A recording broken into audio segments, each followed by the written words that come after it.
Focus on getting good grades. You can enjoy your life later. How many of us were told these golden lines? How many students are told that today? It got me thinking. Does life really play out like that? What do the numbers say? Nearly 40% of Indian graduates under 25 are unemployed. And among the ones who do find work, only around 7% get a permanent salaried job. Now, think about what Indian students sacrifice to reach that point. Yet, no one talks about how it feels to be tagged as an unemployed burden after doing everything your parents and teachers wanted you to do. That too for 15 straight years. But what if I told you that it's not your fault? At least not entirely.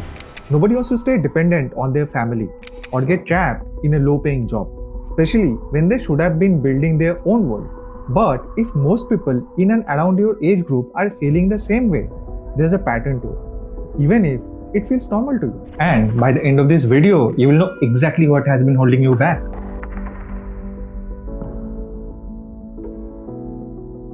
Again, it's not you, it's how you were raised. And the first habit that's working against you is being obedient. When you were a child, you were told to respect everything: God, books, animals, and most importantly, elders. But the one thing they conveniently forgot to teach you is that respect is a two-way street. An uncle can comment about your haircut. But you're not expected to talk about their weight. A relative can taunt you for having a hobby. But you can't bring up their bad hygiene. Your parents can compare your marks with Sharma ji ka beta. But you are not allowed to compare their earnings with Sharma ji. More on that later. If you did any of that, they will bring out their biggest weapon. Is this how you talk to your elders? It might seem harmless, but when standing up for yourself is made out to be something disrespectful, Obedience slowly kills your confidence. and then your parents start taking calls on your life because they don't trust your judgment. It goes to a point that they deliberately do the opposite of what you want, just to be sure that their parenting is Indian enough. But in reality, what they don't understand is that you don't get the opportunity to develop your own judgment because you were never allowed to make decisions on your own. Your life decisions, good or bad, need to be your own. Because a right decision made by someone else does more harm than a wrong decision made by you. If you disagree, watch how they taught you to ride a cycle and watch how they teach you to live your life. The difference is all the answer you need. Then comes our nasty habit of worshipping degrees over actual skills.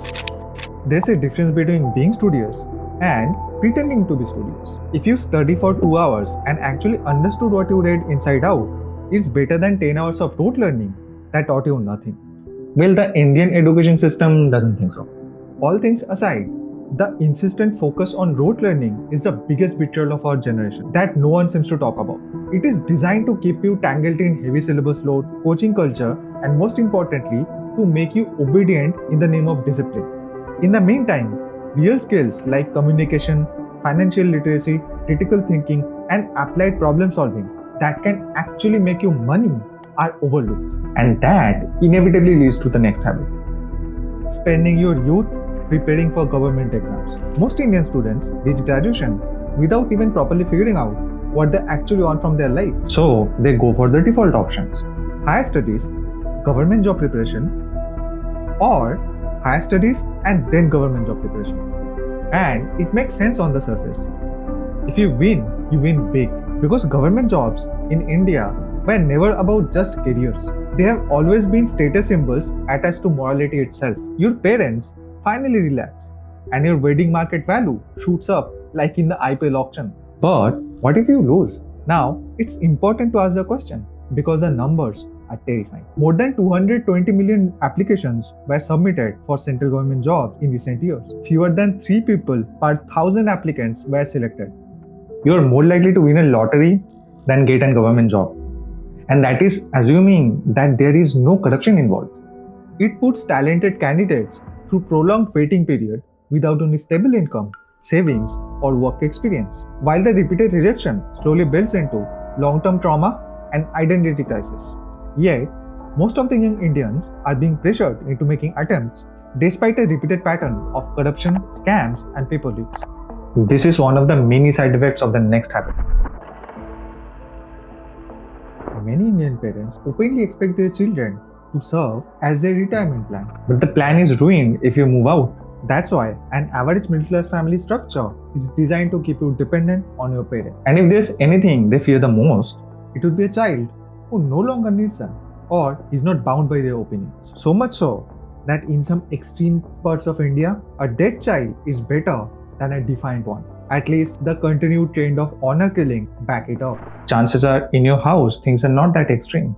But staying too long in the same small town where you were born can limit your opportunities. And spending your whole life among people whose worldview is outdated can shrink your thinking because you keep inheriting their assumptions instead of testing your own ideas.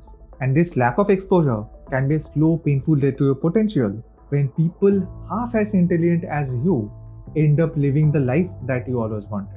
Just because they dared to move to the well. Which brings me to the final habit, feeling insecure seeing others succeed. But again, how could you not? You were compared to death ever since you were a child. Sharma ji ki beta reads louder than you. Dubey ji ka beta can solve formulas. And you are busy playing with crayons and clay. It's almost like they are trying to beat anything original out of you to turn you into a poor copy of someone else. And when you grow up, you start doing it to yourself on your own. Instead of asking, am I being the person I want to be?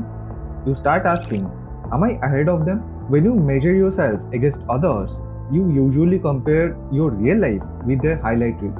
This habit often creates anxiety, self-doubt, and dissatisfaction. You can start feeling behind even when you are making progress, simply because someone else appears to be moving faster.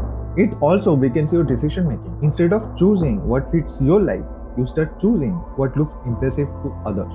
On the contrary, if you turn your habit of comparing from outcome based to process based, you are more likely to do better. Because now you're not asking what they have.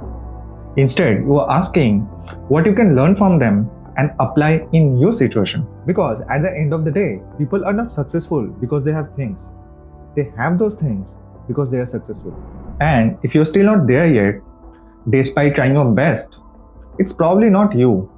It's probably how you are raised. But what to do now? Well, if you feel trapped in your situation, you might feel tempted to quit your job and start something of your own. But before you do, here's something that might be helpful. I'll just leave you with that, and thanks for watching.